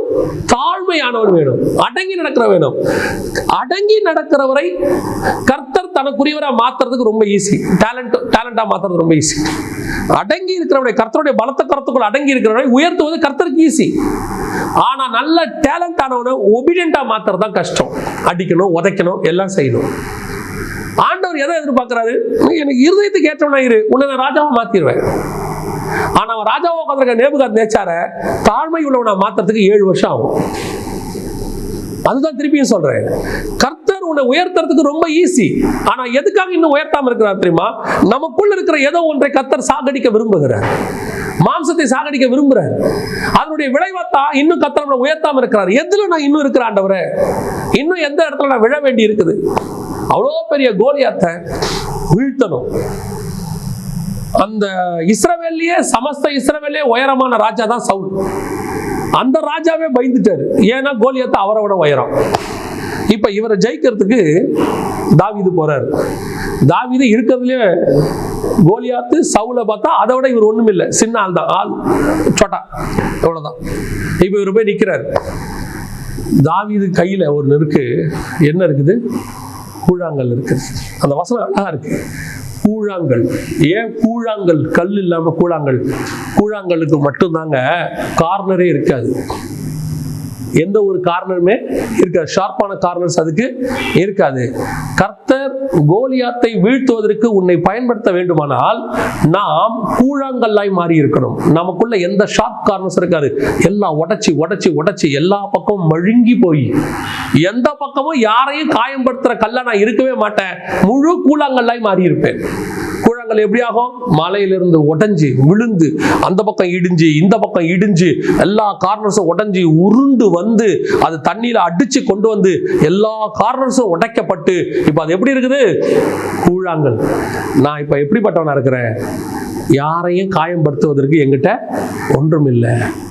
எங்களுடைய வாயின் வார்த்தையினாலேயோ சிந்தனையினாலேயோ பேச்சினாலேயோ எழுத்தினாலேயோ நான் காயப்படுத்துவதற்கு அழைக்கப்படவில்லை. என்கிட்ட காயப்படுத்துறதுக்கு ஒன்றும் இல்லை. அப்படி ஒரு மழுங்கப்பட்ட கூழாங்கல்லை நான் மாறும்போது கர்த்தர் உன்னை கையில் எடுப்பார். எதுக்காக? பெரிய கோலியாத்தை வீழ்த்துவதற்கு. நான் பெரிய கோலியாத்தை வீழ்த்தணும்னா என்கிட்ட என்ன வேணும்னா, என்னவா மாறணும்னா, எல்லா கார்னர்ஸும் உடைக்கப்பட்ட கூழாங்கல்லாக மாறணும். அதுக்கு தான் ஆண்டவர் ஒன்று உருட்டிக்கிட்டு இருக்கிறார். இப்ப நம்ம கேட்கிறோம்ல, ஏன் ஆண்டவர் என் லைஃப்ல இப்படி, எதுக்காக அந்த ஆள்கிட்ட என்ன பிடிச்சி கொடுத்துருக்கீங்க? நான் ரட்சிக்கப்பட்டு அபிஷேகம் பெற்ற ஞானஸ்தானம் எடுத்து உங்க சத்தத்தை கேட்கிற ஒரு மனுஷன், ஆனா என்னை யார் நடத்த, என்னை யார் மிரட்டுறா? எனக்கு மேல இருக்கிற ஒரு ரட்சிக்கப்படாத மனுஷன், விருத்த சேதனம் இல்லாத ஒரு மனுஷன் என்னை மிரட்டுகிறானேப்பா. நம்ம சொல்றோம்ல, தாவீது சொல்றார், விருத்த சேதனம் இல்லாத ஒருத்தர். அந்த மாதிரி ஒரு ரட்சிக்கப்படாத, ஒரு ஆண்டவரை அறியாத ஒரு மனுஷன், புறஜாதி மார்க்கத்தில் இருக்கிற மனுஷன் என்னை போட்டு உருட்டான ஆண்டவரை. என்ன காரணம்? கர்த்தர் உன்னை அவன் கையில பிடித்து கொடுத்திருக்கிறார். இன்னும் உனக்குள் நமக்குள் உடைக்கப்பட வேண்டியதான கார்னர்ஸ் இருக்கு. இன்னும் மாம்சம் சாக வேண்டி இருக்கு. என்னைக்கு அந்த மாம்சம் எல்லாம் செத்து முழுவதுமாக அவர் கூழாங்கல்லாக மாறுறோமோ அன்னைக்கு அதே கோலியாத்தை வீழ்த்துவதற்கு கர்த்தர் வல்லமை உள்ளவராக இருக்கிறார். உங்களை கொண்டு அதே இடத்துல கர்த்தர் உங்க ஆபீஸ்ல உங்களை உயர்த்துவார், உங்க ஸ்தலத்துல கர்த்தர் உங்களை உயர்த்துவார், உங்கள் தலை தாழ்த்தப்பட்ட இடத்திலேயே கர்த்தர் உங்கள் தலைகளை உயர்த்துவார். நீங்கள் உங்கள் மாம்சம் சாவடியத்துக்கு ஒப்பு கொடுங்க. நாம நம்ம மாம்சம் சாவடிக்கிறதுக்கு ஒப்பு கொடுப்போம். எவ்வளவுக்கு எவ்வளவு நம்முடைய மாம்சம் சாகுதோ, மாம்சம்னா என்ன? கண்களின் இச்சை, ஜீவனத்தின் பெருமை, மாம்ச இச்சை, பொருளாசை, பெண்ணாசை, மண்ணாசை, இருக்கக்கூடிய அத்தனை காரியங்களும் எவ்வளவுக்கு எவ்வளவு நமக்குள்ள இருக்கிறது எல்லாம் உடையுதோ, நான் அல்ல இனி கிறிஸ்துவே என்னில் வாழுகிறாருங்கிற அளவுக்கு நம்ம வர வர வர வர வர கர்த்தர் உயர்த்திக்கிட்டே போவார். ஆபிரகாம் அழைக்கப்படும் போது உயர்த்தப்பட்டதை விட ஆபிரகாம் சாகும்போது தான் பயங்கரமா உயர்த்தப்பட்டார். காரணம், ஆபிரகாம் நடக்க நடக்க மாம்சம் செத்துக்கிட்டே வருது. மொத்த மாம்சமும் செத்துருச்சுன்னு அவர் வாயால சொல்றாரு. அவர் என்ன சொல்றாரு? 100 வயது சென்றவனுக்கு பிள்ளை பிறக்குமோ, சாராளின் கர்ப்பம் செத்து விட்டதே. ஆண்டவர் சொல்றாரு, அடுத்த வருஷம் உனக்கு குழந்தை பிறக்கும். ஏன்? மாம்சம் செத்தாதான் என் வாக்குத்தத்தம் நிறைவேறும். அநேகருடைய வாழ்க்கையில ஏன் இன்னும் வாக்குத்தத்தம் நிறைவேறாம இருக்குது? கர்த்தர் வாக்குத்தத்தம் பண்ணினது உண்மை, வாக்குத்தத்தம் பண்ணினவர் உண்மை உள்ளவர், அதுல எந்த மாற்று கருத்துமே கிடையாது. வாக்குத்தத்தங்கள் மாறாதவைகள். கர்த்தர் ஒன்று சொன்னானா அவர் மனம் மாறுவதற்கு மனுஷன் அல்ல. அவர் ஒரு தடவை சொன்னதை திருத்தி பார்க்கிற ஆண்டவர் கிடையாதுன்னு பைபிள் சொல்லுது. அப்ப ஏன் இன்னும் வாக்குத்தத்தம் நிறைவேறல?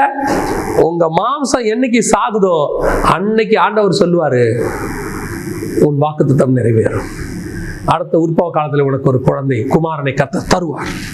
உன் மாம்சம் சாகடிக்க ஒப்பு கொடுங்க. எத்தனை பேரை காயப்படுத்தி இருக்கிறோம்? சிலர்லாம் சொல்லுவாங்க, அப்படியே படுக்கையில படுத்த உடனே எனக்கு உயிர் போயிடணும். போகாது, போகவே போகாது. ஏன் போகாது? எத்தனை பேர் தூக்கத்தை நம்ம பேசி எடுத்துருக்கிறோம்? எத்தனை பேர் நம்ம பேசினதுல நம்ம பண்ணதில்ல தூங்க விடாம அழுது இருக்கிறாங்க? எத்தனை பேர் கண்ணீர் வடிச்சிருக்கிறாங்க? அவன் கண்ணீருக்கெல்லாம் பதில் கொடுத்தா தான் நம்ம கண்ணு மூடுவோம். அது வரைக்கும் இந்த மாம்சத்தை என்ன செய்வாரு? உருட்டுவார் உருட்டுவார் உருட்டுவார் உருட்டுவார் உருட்டுவார். சாம் ஜெபத்துரை என்ன அழகா சொன்னாங்க, என்னுடைய மனைவி அந்த மருத்துவ படுக்கையில் இருந்தது நல்லது, காரணம் அவள் ஒப்புரவாகிறதுக்கான ஒரு நேரம். அந்த நேரம் எல்லாருக்கும் கிடைக்குமா அப்படின்னு சொன்னார். அதுதாங்க உண்மை. சில நேரங்களில் கர்த்தர் என்ன மாம்சத்தை சாகடிக்க ஏன் இந்த அளவுக்கு போராடுறாருன்னா, நாம் இன்னும் ஒப்புரவாக வேண்டியிருக்கு. உங்கள் மாம்சம் என்னைக்கு சாகடிக்குதோ அன்னைக்கு ஆண்டவர் உன்னை உயர்த்த தொடங்குவார். அன்னைக்கு வாக்குத்தத்தங்கள் நிறைவேறும். இது 2வது ஸ்டேஜ். முதலாவது ஆண்டவர் சொந்த ஜனங்கிட்ட அவனை பிடிச்சு கொடுப்பார். 2வது உனக்கு சொந்தம் அல்லாத, நமக்கு சொந்தம் அல்லாத புறஜாதியர் இடத்துல நம்ம பிடித்து கொடுப்பார். அங்கேயும் சிலருக்கு சாகாது பாருங்களேன். அங்கேயும் என்ன பண்ணிடுவாங்க, சில காரியங்களை கர்த்தர் சொல்லுவாரு, எல்லா பக்கமும் லாக் ஆயிடும். லாக் ஆன உடனே இப்ப நம்மள ஆண்டவர் எதுக்காக அந்த லாக் கொண்டுறாரு? எல்லா பக்கமும் க்ளோஸ் ஆயிடுச்சு. எதுக்காக எல்லாம் க்ளோஸ் ஆயிடுச்சு? கர்த்தர் எல்லா பக்கமும் லாக் பண்ணிட்டாரு. லாக் பண்ண உடனே ஏன் லாக் பண்றாருன்னா, இப்ப முழங்கால் போட்டு கை தூக்கத்துக்கு தான் லாக் பண்றாரு. இத்தாலி பிரதமர் கை தூக்கினார் பாருங்க, ஆண்டவரே எங்களால ஒண்ணுமே முடியாது. அந்த கை தூக்கத்துக்கு தான் கர்த்தர் வெயிட் பண்றாரு. அன்னைக்கு அவர் கை தூக்கினாரு, அப்படியே அந்த பிரச்சனை இத்தாலியை விட்டு தாண்டி எங்க போயிருச்சு? அமெரிக்கா கூட போயிருச்சு. கர்த்தருடைய கோபம் எந்த பக்கம் திரும்பிருச்சு? அமெரிக்கா பக்கம் திரும்பிருச்சு. இத்தாலியை விட்டு கோபம் போயிருச்சு. எப்ப நம்ம கையை தூக்குறோமோ அன்னைக்கு கர்த்தருடைய கோபம் நம்மளை விட்டு திருப்பப்படும். அதனால ஒரு பெரிய கிருபை தமிழ்நாடு தப்பிச்சுக்கிட்டு இருக்குது. அப்படியே கர்த்தர் கையை தூக்க வைக்கிறாரு. இன்னைக்கு தமிழ்நாடு 3வது ஸ்டேஜுக்கு போயிருச்சாமா. அப்படியே குறையுது படிப்படியா தமிழ்நாடு. இன்னும் குறையணும், இன்னும் கையை தூக்குவோம். நாம பாவிகள்னு சொல்லுவோம், ஆண்டவர்கிட்ட ஒப்புரவாகும். கர்த்தர் இன்னும் குறைவாக குறைச்சு கடைசியில கொரோனாவை இல்லாமல் பண்ணுவார். அப்ப அந்த கையை தூக்குறதுக்கு தான் கர்த்தர் எல்லா பக்கமும் லாக் பண்றாருன்னு வச்சுக்கோங்களேன். நம்மால் என்ன பண்ணுவான்னா கையை தூக்க மாட்டார்.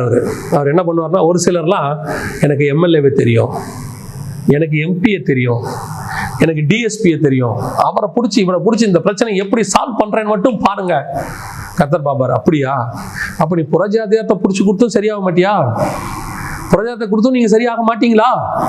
அப்போ உங்களை சரி பண்றதுக்கு வேற ஒரு வழி இருக்குது. என்ன வழி?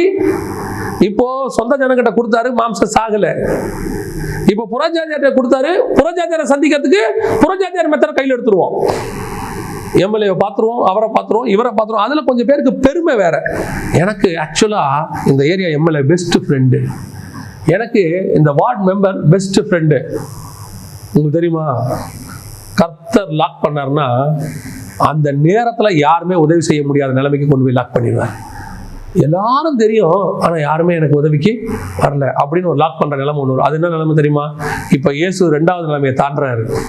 புறஜாதியார் கொண்டு போய் அவரை 3வது எங்க அடிச்சாங்களா? சிலுவையில் அறைந்தார்கள். இதுதான் 3வது அனுபவம்.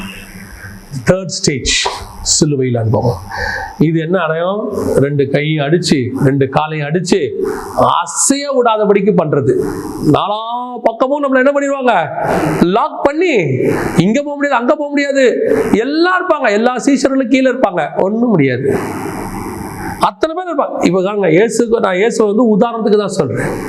இயேசு நினைச்சிருந்தாருன்னா சிலுவை அடிச்சு நொறுக்கி விட்டு வெளியே வந்திருக்க முடியும். அவர் நமக்கு முன்னுதாரணமாக குறிப்பிட்ட காலம் வரைக்கும் சிலுவையில் இருக்க வேண்டிய அனுபவம் ஒன்று இருக்கிறது. அதான் சிலுவையில் அனுபவம்.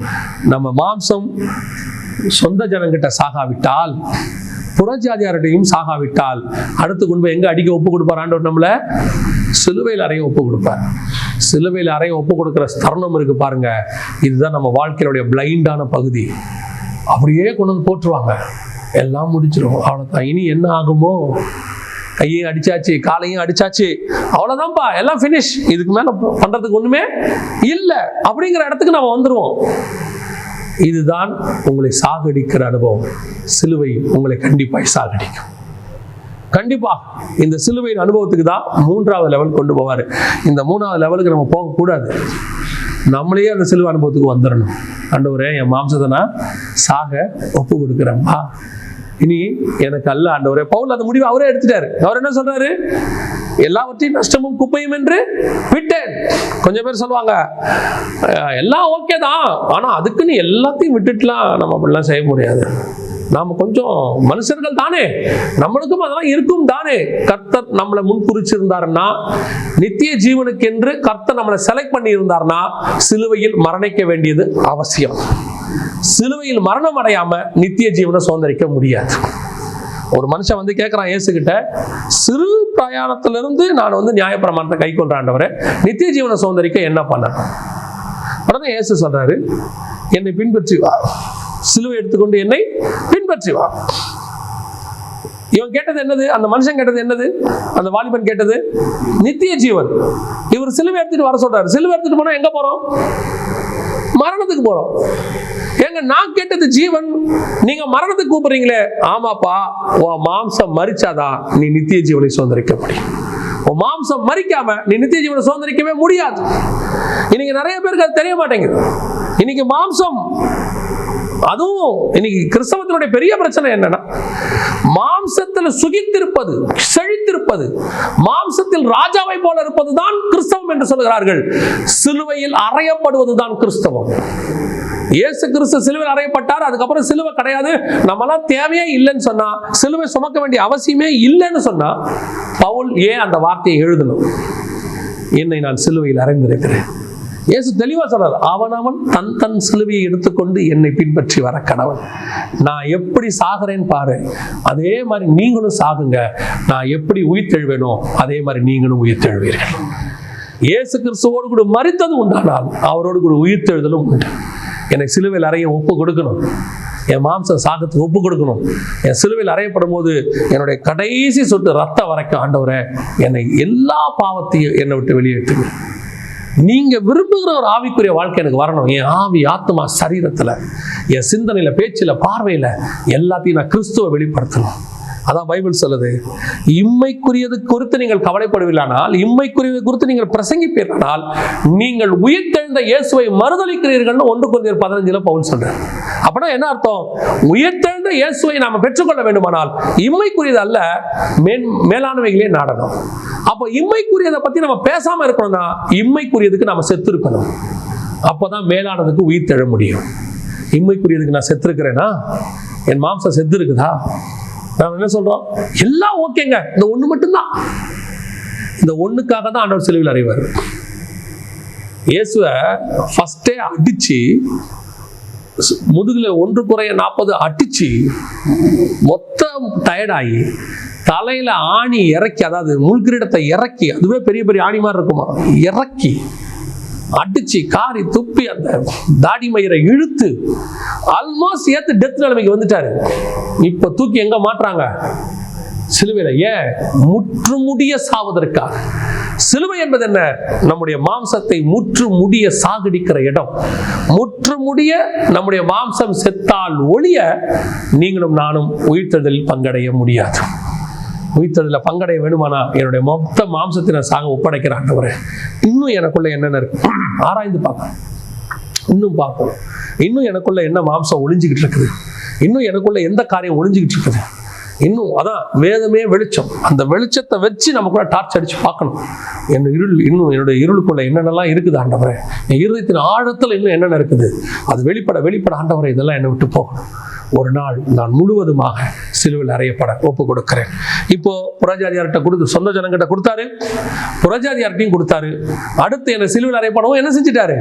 ஒப்பு கொடுத்துட்டாரு. நான் செத்துட்டேன், அவ்வளவுதானாங்க, நான் செத்துட்டேனா அப்படின்னு சொன்னா, இந்த செத்ததுக்கு அப்புறம் ஒரு அனுபவம் இருக்குங்க. அதான் ரொம்ப முக்கியமான அனுபவம். என்ன அனுபவம் தெரியுமா? இப்ப இயேசுவை கொண்டு போய் எங்க வச்சாங்க? கல்லறையில கொண்டு போய் வச்சாங்க. அந்த வசனம் சொல்லுது, அவரை கொண்டு போய் கல்லறையில் வைத்தால். மார்க் 15:46 சீதைகளில் சுற்று என்ன செஞ்சாங்களா? அவரை கல்லறையில் வைத்தார்கள். 15:46 மார்க்ல. இப்ப நல்லா கவனிங்க, இது 4வது அனுபவம் உங்க வாழ்க்கையில. முதலாவது அனுபவம் சொந்த ஜனங்கிட்ட ஒப்படைக்கிறது, 2வது அனுபவம் புறஜாதியார்ட்ட ஒப்படைக்கிறது, 3வது அனுபவம் சிலுவையில் அறையப்படுதல். என்னையா இப்படி ஒரே பாடு பாடு பாடு, என் வாழ்க்கை ஃபுல்லா பிரச்சனை தானா? சரி, இப்ப எல்லாத்தையும் விட்டு கொடுத்துட்டேன், என்கிட்ட ஒண்ணும் இல்லை, என் கை 0 ஆயிடுச்சு, எனக்கு எந்த ஆசையும் இல்லை. இப்ப கர்த்தர் கொண்டு போய் எங்க வைப்பாரு? கல்லறை உள்ள வச்சு கல்லை போட்டு மூடிடுவாரு. உள்ள வச்சு கல்லை போட்டு மூடிடுவார். இது என்ன அனுபவம்? நீங்கள் உபத்திரவப்பட்ட காலத்திற்கு பிறகு நீங்கள் ஒருவேளை சிலுவையில் இந்த 3 அனுபவத்தில் எங்க வேணாலும் இருக்கலாம். இந்த சிலுவையின் அனுபவம் வந்த உடனே, உங்க மாம்சம் சாகடிச்ச உடனே நீங்க நினைப்பீங்க, ஆண்டவரே என்னை கொன்னுட்டாங்கப்பா, என்ன செஞ்சுட்டாங்க? கொன்னுட்டாங்க, எல்லாம் பேசி என்னை ஒழிச்சிட்டாங்க, இனி எனக்கு ஒண்ணுமே இல்லை ஆண்டவரே, நான் மட்டும்தான் இருக்கிறேன், இனி என் லைஃப் அவ்வளோதான். இப்ப கர்த்தர் கொண்டு போய் உங்களை ஒரு அமைதியான காலகட்டத்தில் வச்சிருப்பாரு, கல்லறைக்குள்ள வச்சிருப்பாரு. இந்த கல்லறை காலம் தான் ஹீலிங் பீரியட். இந்த கல்லறை காலம் தான் உங்களை என்ன பண்ண போறாரு? மீண்டும் உயிர் தெழுவதற்கு முன்பதாக உங்களை குணமாக்குற பீரியட். அமைதியா இருக்கும். உபத்திரவப்பட்டது உண்மைதான். ஆனா உயர்த்தப்படுறதுக்குன்னு நடுவுல ஒரு பீஸான காலம் வச்சிருப்பாரு, ஒரு அமைதியான காலம். உங்க உபத்திரவம் வந்துருச்சு, நான் உபத்திரவப்பட்டுட்டேன், அப்ப எனக்கு உயர்வே இல்லையா? உங்க உயர்வுக்கும் உபத்திரவத்துக்கு நடுவுல ஒரு காலகட்டம் இருக்கும். அதுதான் இயேசு மீண்டும் உயிர் தெழுவதற்கு 3 நாள் ஆச்சு. ஆமா தானே? தானியேலை கொண்டு போய் எங்க போட்டாங்க? சிங்கக்கெபியில போட்டாங்க. புறஜாதியார் கொண்டு போய் போட்டாங்க. இப்ப சிலுவைக்கு அனுபவம் தான். இப்ப உள்ள போய் போட்டாச்சு. இப்ப என்ன முடியாச்சு? கல்ல போட்டு முடியாச்சு. இயேசுவையும் கல்ல போட்டு முடியாச்சு, தானியேலையும் கல்ல போட்டு முடியாச்சு. அதான் நான் சொல்வேன். அந்த தூதன் இருக்கிறானே, வந்து யார் வாயை கட்டினா? சிங்கத்தின் வாயை கட்டிட்டார் அந்த தூதன். நல்லது. இப்ப சிங்கத்தின் வாயை கட்டியாச்சு. அந்த சிங்கம் நல்ல சிங்கமா கெட்ட சிங்கமா? தானியேலுக்கு முன்னாடி இருக்கிற சிங்கம் நல்ல சிங்கமா கெட்ட சிங்கமா? கெட்ட சிங்கம். நல்ல சிங்கம்னா என்ன? இஸ்ரவேல்ல ஒரு சிங்கம் இருந்துச்சு. அது தீர்க்கதரிசியும் அடிக்கும், கழுதையும் சாப்பிடாது, தீர்க்கதரிசியும் சாப்பிடாது, பார்த்துக்கிட்டே நிற்கும். எவ்வளவு வச்சாலும் பார்த்துக்கிட்டு நிற்கும், சாப்பிடாது. அது நல்ல சிங்கம். இந்த சிங்கம் மோசமான சிங்கம். தானியேலை கடிச்சு கொதறிடும். அதனாலதான் தூதன் நெருங்கி என்ன பண்ணாரு? வாயை கட்டிட்டாரு. வாயை கட்டாம இருந்திருந்தா அந்த சிங்கம் என்ன பண்ணிருக்கும்? க்ளோஸ் பண்ணிருக்கோம். அப்ப அது மோசமான சிங்கம். வாயை கட்டின சிங்கம் இந்த தானியேலை தூக்கி வெளியே விட்டு போயிருக்கலாமா இல்லையா? தானியேலை தூக்கி வெளியே விட்டுருக்கலாமா இல்லையா? நீ உட்காந்துக்க இங்கேயே, நாளைக்கு காலைல ராஜா வருவாரு, ராஜா கிட்ட பேசிட்டு அரண்மனைக்கு போயிரு சொல்லாமல்ல. ஆனா அங்கேயே விட்டுட்டு போயிட்டாரு. இப்ப நைட்டெல்லாம் தானியேல் அந்த சிங்கத்து முன்னாடி எப்படி உட்காந்துருப்பாரு? அந்த சிங்கம் எப்படி பார்க்கும் தானியேலை? நல்ல சாப்பாடு, யூத சாப்பாடு. தானியேல் யூதம் தானே? நல்ல யூத சாப்பாடு. எப்படி பார்த்தா சக்க செவியர் நல்லா இருக்கார் தானியேல், நல்லா அழகா இருந்தாருன்னு பைபிள்ல சொல்லுது. இப்போ சிங்கத்துக்கு பசி வேற, டீ பார்த்துக்கிட்டே நிக்குது, ஒரு நிக்குது, ஆனா சாப்பிட முடியாது. தானியேலுக்கு ஒரு நிம்மதி, சிங்கம் வாயை கட்டியாச்சு. ஆனா அது உருவறத பார்த்தா நமக்கு தூக்கம் வருமா? எப்போ இந்த வாயை கிழிச்சிட போதோ, எப்போ இந்த வாயு திறந்துருமோ ஒரு ஃபீல் இல்லையா? அந்த மாதிரி கொஞ்சம் காலத்தை ஆண்டவர் வச்சிருப்பார். அப்படியே போட்டு இருட்டறையில மூடி கொஞ்ச நாள் என்ன நடக்குதுன்னே தெரியாது. பாடும் அனுபவிச்சாச்சு, உயர்வும் இல்லை. ஏன்னா இப்படியே இருக்கிற உன்னை உயர்த்துவதற்கான சில காலத்தை கர்த்தர் எடுத்துக்கிறார், ரெடி பண்றார், ஹீல் பண்றார். ராஜா நைட்டெல்லாம் புலம்பணும், எழுந்திரிச்சு ஓடி வரணும். ஓடி வரும்போது இவன் எங்க இருந்து வரணும்? சிங்கக்கபிலிருந்து வெளியே வந்தாதான் மரியாதை. ஒருவேளை அவன் வெளியே உட்கார்ந்து இருந்தானா அவன் நினைச்சுப்பாரு, ராஜா என்ன நினைச்சிருப்பாரு? யாரோ கல்ல புரட்டி தானியேலுக்கு தேவையான ஆளுங்க தானியேலை காப்பாத்திட்டாங்க போல அப்படின்னு நினைப்பாரு. ஆனா இப்ப கல்லு மூடி இருக்கு, சிங்கக்கபிலையும் உள்ள இருக்காரு, ஆனா உயிரோட இருக்காரு. அப்படி இருந்தாதான் அது அற்புதம். அப்படி இருந்தாதான் அது அற்புதம். இப்ப கர்த்தர் ஏன் உங்களை கொஞ்ச நாள் வச்சிருக்காரு தெரியுமா? உங்களுக்கு ஒரு பெரிய அற்புதத்தை கர்த்தர் செய்ய போறாரு, ஒரு பெரிய மாற்றத்தை, ஒரு பெரிய உருவாக்குதலை, பெரிய உயர்வை. அப்படி தானியேல் வெளியே வரும்போது ராஜா சொல்றாரு, யார் யாரெல்லாம் தானியேலுக்கு உள்ள போட்டாங்களோ எல்லாத்தையும் உள்ள, யாரு உள்ள போட காரணம் எல்லாத்தையும் உள்ள போடு. தானியேலையோ ராஜா உயர்த்தி வைத்தார். அப்போ குறிப்பிட்ட காலம் வரைக்கும் கர்த்தர் கொஞ்சம் அமைதியா இருப்பார். ஏற்ற காலத்தில் உயர்த்துகிற வரைக்கும் பலத்த கரத்துக்குள் அடங்கி இருக்கும். யோசேப்புக்கு சொப்பனம் கொடுத்தாச்சு, எல்லாரும் உன்னை வணங்குவாங்கன்னு. அந்த சொப்பனம் நிறைவேறதுக்கு சில வருஷங்கள் ஆச்சு, சில வருஷங்கள் ஆச்சு. இப்போ யோசேப்பு சிறைச்சாலையிலிருந்து விடுதலை ஆயிட்டாரு. ஓகே, விடுதலை ஆயிட்டாரு. ஆனால் அந்த தரிசனம் நிறைவேறதுக்கு இன்னும் ஒரு 7 வருஷம் ஆகும். ஏன் தெரியுமா?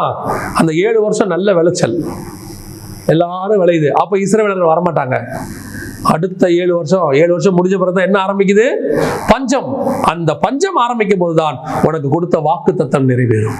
அந்த பஞ்சம் வர வரைக்கும் கர்த்தர் நம்மளை அப்படியே அமைதியா வச்சிருப்பாரு. உங்களை ஏன் கர்த்தர் இன்னும் கொஞ்ச நாள் அப்படியே வச்சிருக்கிறாருன்னா, மீண்டும் உங்களை உயர்த்துவதற்கு, மீண்டும் உங்களை உயர்த்துகிற வரைக்கும் ஒரு காலம். கடைசியா நான் சொல்லி முடிக்கிறேன். இப்ப கர்த்தர் ஒரு காரியம் செய்ய போறாரு. ஆண்டவர் சொல்றாரு பாருங்க, வாசிங்க.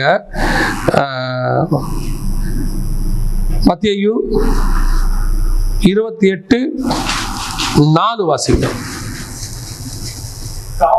காவலர் அவருக்கு பயந்ததினால் திடுக்கிட்டு செத்தவர்களை போல இருந்தார்கள். 2ஆம் வசனம் வாசிங்க. 2ஆம் வசனம் 28:2. அப்பொழுது பூமி மிகவும் அதிரும்படி கர்த்தருடைய தூதன் வானத்திலிருந்து இறங்கி வந்து வாசல் இருந்த கல்லை புரட்டி போடுவான். நல்லா கவனிச்சு கொள்ளுங்க. உங்களை புறஜாதியர் கையில ஒப்படைச்சாரு, சொந்த ஜனங்கிட்ட ஒப்படைச்சாரு, சிலுவையில் அரைஞ்சாரு, கல்லறையில வச்சாரு. இதெல்லாம் உண்மைதான். ஆனால் உங்களை மீண்டும் மீண்டும் உயிர்த்தெழ பண்ணுகிற காலம் ஒன்று வரும்போது, கர்த்தர் உங்களை உயர்த்துகிற காலம் வரும்போது, லாசருடைய கல்லை கர்த்தர் சொன்னாரு, அந்த கல்லை புரட்டி போடுங்கள்னு. அங்க இருந்தவங்க கொஞ்சம் பேர் தான் என்ன செஞ்சாங்க? புரட்டி போட்டாங்க. ஆனா இயேசு உயிர்த்தெழும்போது அங்க இருந்தவங்க யாரும் புரட்டி போடல. பரலோகத்திலிருந்து தூதன் இறங்கி என்ன செஞ்சா? புரட்டி போட்டான். கர்த்தர் உங்களையும் என்னையும் உயிர்த்தெழ பண்ணும்போது 2 காரியம் செய்வார். பரலோகத்திலிருந்து வல்லமை இறங்கி உங்களுக்காகவும் எனக்காகவும் அடைக்கப்பட்டிருக்கிற வாசல்களை திறக்கும். அந்த வாசல் இனி யாராலையும் பூட்டப்படவே முடியாது. அன்னைக்கு திறந்த கல்லு தான் இன்னைய வரைக்கும் கல்லறை கல்லு திறந்தே தான் இருக்குது. அந்த வாசலை யாரும் என்ன செய்ய முடியாது? அடைக்கவே முடியாது. கர்த்தர் நம்மை உயர்த்த முடிவெடுத்து விட்டால், நாம் உயிர்த்தெழ பண்ணும்பொழுது, நம்முடைய ஆவிக்குரிய காரியத்துல கர்த்தர் நம்மளை உயர்த்த தொடங்கும் போது அதை தடுக்க ஒருத்தராலும் முடியாது. அவங்க சொல்லுவாங்க, உன் ஊழியத்தை ஒழிச்சு காட்டுறேன், உன் குடும்பத்தை ஒழிச்சு காட்டுறேன், நீ நடுத்தரல நிப்ப, நீ பிச்சை எடுப்ப, நீ நாசமா போயிருவ, நீ எப்படி மேல வர, என்ன பகச்சு நீ மேல வரியா, பாத்துருவோமா, உன்னை அப்படி பண்ணுவேன் இப்படி பண்ணுவேன். எவன் வேணாலும் என்ன வேணாலும் சொல்லட்டும், யார் வேணாலும் என்ன வேணாலும் சொல்லட்டும், ஒண்ணு மட்டும் நிச்சயம், நமக்கு கல்லை திறந்தவர் உயிரோடு கூட இருக்கிறார், நம்மையும் உயிர்த்தெழ பண்ணுவார். அந்த கல்லை இனி வேற யாராலையும் பூட்டவே முடியாது. அதுலயும் பெரிய ஆச்சரியம் என்ன தெரியுமா? அந்த 4ஆம் வசனம் சொல்லுது, அவரை உள்ள வச்சாங்களே ஒரு குரூப்பு, கல்லை போட்டு மூடினாங்களே, சங்கிலியை போட்டு கட்டினாங்களே, அந்த குரூப் என்ன ஆகும் தெரியுமா? செத்தவர்களை போல கிடந்தார்கள். கர்த்தர் உன்னை உயிர்த்தெழ பண்ணும்போது யார் யாரெல்லாம் உன்னை அடித்தார்களோ, யார் யாரெல்லாம் உங்களை காரி உமிழ்ந்தார்களோ, யார் யாரெல்லாம் உங்களை சிலுவையில் அறைந்தார்களோ, யார் யாரெல்லாம் கொண்டு போய் உங்களை கல்லறையில் வைத்தார்களோ, யார் யாரெல்லாம் உங்களை கல்லு போட்டு மூடினார்களோ, யார் யாரெல்லாம் அந்த கல்லுக்கு மேல சங்கிலி போட்டு டைட்டா வெளியவே வரக்கூடாது, உன் வாழ்க்கையில நீ உயரவே கூடாது, நீ அப்படியே நாசமாகணும், உன் குடும்பம் நாசமாகணும்னு நினைச்சாங்களோ, அவர்கள் அத்தனை பேரு கண்களுக்கு முன்பாக கர்த்தர் உயர்த்துவார். அவர்களும் அந்த நேரத்தில் செத்தவர்களை போல இருப்பார்கள். செத்தவர்களை போல இருப்பார்கள். தானியேல் உயர்த்தப்படும் பொழுது தூக்கி போட்டவர்கள் அதே கெபிக்குள்ளே கீழே போவார்கள். சாத்ராக் மேஷாக் ஆபேத்நேகோ நெருப்புல போட போகும்போது எவன் போட போனானோ அவன் அந்த நெருப்பு பட்டு செத்து போனான் வசனம் சொல்லு. தூக்கி போட போனவங்க செத்து போனாங்க. யார் யாரெல்லாம் உனக்கு விரோதமாய் பேசினார்களோ கடைசியில் அவர்களை கர்த்தர் உங்ககிட்ட கொண்டு நிறுத்துவார். யோபுவோடைய வாழ்க்கையில 3 நண்பர்கள் வந்து பேசினாங்க. பேசின போது யோபு சொல்றாரு, ஐயோ இவங்களாம் வராம இருந்தா நல்லா இருந்திருக்குமே, என் இருந்த துக்கப்படி பேசுறாங்களே. ஒரு நாள் யோபை உயர்த்துகிற காலம் வந்தது. அந்த நண்பர்களை பார்த்து கர்த்தர் சொன்னார், ஓ யோபு கிட்ட போங்க, அவன் உங்களுக்காக வேண்டுதல் செய்வான், அவன் ஜெபம்னா உன்னை நான் மன்னிப்பேன். அந்த நிலைமைக்கு கர்த்தர் நம்மை கொண்டு வருவார். கர்த்தர் கல்லை புரட்டி போடுவார், நம்ம உயிரோடு கூட எழும்புவார். அப்படி எழும்ப பண்ணும்போது நமக்கு விரோதமாக பேசினவர்கள், நமக்கு விரோதமாக செயல்பட்டவர்கள், நம்மை நாசமா போக வேண்டும் என்று நினைத்தவர்கள், கல்லறையில் வைக்க வேண்டும், நம்மை ஒழித்து கட்ட வேண்டும் என்று நினைத்தவர்களெல்லாம் செத்தவர்களை போல இருப்பார்கள். உன்னையும் என்னையும் வென்றால் கர்த்தர் உயர்த்தி மேலே கொண்டு போய் வைப்பார். அல்லேலூயா. அவரோடு கூட மரித்தோமானால் அவரோடு கூட உயிர்த்தெழவும் பண்ண போகிறார். இனி உயிர்த்தெழுந்த இயேசு இனி மரிப்பதில்லை. அதே தான் உங்களுக்கும் எனக்கும். இனி நம்மை கர்த்தர் தாழ விடமாட்டார். அவருடைய கையிலே நம்மை வரைந்து வைத்துக் கொள்வார். எப்போ தானியேல் சிங்கக்கபிக்கு மேல வந்தானோ அந்த 6ஆம் அதிகாரம் கடைசி வசனம் சொல்லுது. தானியேல் புஸ்தகத்துல ஆண்டவர் தானியேலை பார்த்து வசனம், அந்த 6ஆம் அதிகாரம் கடைசி வசனம் வாசிங்க பார்ப்போம். தானியேலுடைய காரியம் என்றால் பெர்சியா காலத்திலும் 6ஆம் அதிகாரம் கடைசி வசனம். தானியேல் 6 கடைசி வாசிங்க. தரிவின் ராஜ்யபார நாட்களிலும் பெர்சியனாகிய கோரேசுடைய ராஜ்யபார நாட்களிலும் தானியேலுடைய காரியம் ஜெயமாயிருந்தது. அதுக்கப்புறம் தானியேல் செத்து போயிட்டாரு. அப்படின்னா என்ன அர்த்தம்? சாகர வரைக்கும் தானியேல் அதற்கு பிறகு சிங்கக்கபிக்கு போகலன்னு அர்த்தம். வாழ்நாள் முழுவதும் ஒரு தடவை அவன் சிங்கக்கபிக்கு போனான். அவனை சாவடிக்க முயற்சி பண்ணாங்க. அவன் உயிரோடு கூட மேலே எழுந்தான். கடைசி வரைக்கும் அவன் ராஜ்யபாரத்தில் ஆசீர்வதிக்கப்பட்டவனாக இருந்தான். ஒரு தடவை யோசேப்பு சிறைச்சாலைக்கு போனார். அவர் உயிர் தெழுந்தவராக வெளியே வருவதற்கு சமம். அதுக்கு சொல்றேன், வெளியே கொண்டு வந்தார். அதற்கு பிறகு சாகர வரைக்கும் எகிப்துக்கு அவர் பிரதமராக இருந்தார். ஒரு தடவை இயேசு கிறிஸ்து உள்ளே சிலுவையில் வைக்கப்பட்டார், அடிக்கப்பட்டார், கல்லறையில் வைக்கப்பட்டார். கல்லறை திறந்தது, அவர் உயர்த்தப்பட்டார். இன்னைய வரைக்கும் அவர் உயர்த்தப்பட்டிருக்கிறார். அதே வாக்குத்தத்தத்தை கர்த்தர் நமக்கும் தருகிறார். சொல்லுகிறார். ஒருவேளை இதுவரைக்கும் நம்ம உபத்திரவப்பட்டிருக்கலாம், புறஜாதியார்கிட்ட ஒப்படைக்கப்பட்டிருக்கலாம், சொந்த ஜனங்கிட்ட ஒப்படைக்கப்பட்டிருக்கலாம், சிலுவையில் அறையப்பட்டிருக்கலாம், கல்லறையில் வைக்கப்பட்ட அனுபவம் கூட இருக்கலாம். கர்த்தர் உங்களையும் என்னையும் உயிர்த்தெழ பண்ண போகிறார். இனி அந்த உயர்வை ஒருவராலும் தடுக்க முடியாது. அந்த உயர்வு முடிவு பரியந்த உயர்வாக இருக்க போகிறது. அல்லேலூயா. நாம ஜெபம் பண்ண போகிறோம். சர்வ வல்லமையுள்ள எங்கள் ஆண்டவரே, நறுமையான நாளுக்காய் உமக்கு ஸ்தோத்திரம். உயிர்த்தெழுந்த எங்கள் ஆண்டவர், எங்களையும் நீர் உயிர்த்தெழ பண்ண போற தயவுக்காய் உமக்கு ஸ்தோத்திரம். நீர் அடைந்த அனுபவம் நல்லது ஆண்டவரே. நீர் உபத்திரவப்பட்டது நல்லது. நீர் உயர்த்தப்படும் போது அநேகரை மண்டமாய் இழுத்துக்கொள்வீர் என்று சொன்னீர் ஆண்டவரே. அதே போல நீர் எங்களை உயர்த்த போற தயவுக்காக உமக்கு ஸ்தோத்திரம். நாங்கள் உயர்த்தப்படுகிற காலம் வந்திருக்கிறது. எங்கள் கல்லறை அனுபவம், ஒருவேளை இந்த செய்தியை கேட்டுக்கிட்டு இருக்கிற ஒவ்வொருத்தருக்காய் நான் செபிக்கிறேன் ஆண்டவரே. இந்த 4 அனுபவத்தில் அவங்க எந்த அனுபவத்தில் வேணா இருக்கலாம்.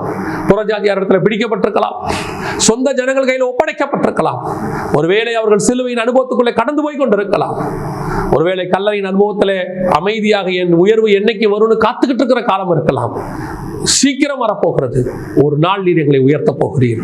அப்படி உயர்த்தப்படும் போது நீர் எப்படி உயிர்த்தெழுந்தீரோ அதே போல நாங்களும் உயிர்த்தெழ பண்ண போகிறோம். கர்த்தர் நீர் அப்படி செய்ய போற தயவுக்காய் உமக்கு ஸ்தோத்திரம். ஆசீர்வதியும், வழி நடத்தும். இயேசுவின் நாமத்தில் பிதாவே.